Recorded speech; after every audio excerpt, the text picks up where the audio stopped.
For years, we've been bringing you stories of often dangerous or unlivable housing conditions. Now, as KAKE's Nick Nelson shows us, state lawmakers are talking about an idea that could make it easier for cities and counties to go after landlords who don't take care of their properties. Nick.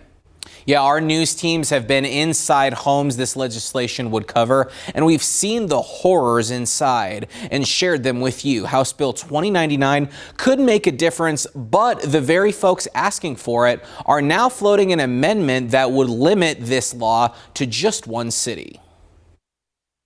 There was a strong sewage smell. I was there.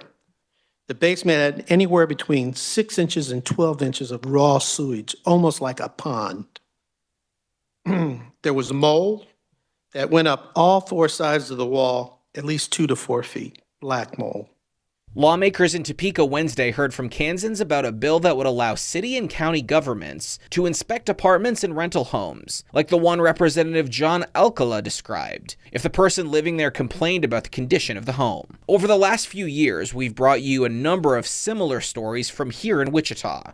Like, at any given time, this can get extremely out of control and people could die. Right now, state law bans cities and counties from inspecting rental properties. This proposal from representatives from the city of Topeka would change that. But they're also suggesting an amendment to make it only applicable to the capital city, to make it more acceptable to groups that might oppose the idea. We were talking to the lending institution, Bankers Association, community bankers, credit unions, as well as the landlords and the realtors associations. Some state lawmakers expressed concern that the bill wouldn't do enough, even suggesting federal agencies should also be addressing the problem. We're being asked to address a HUD problem that should be addressed through other venues.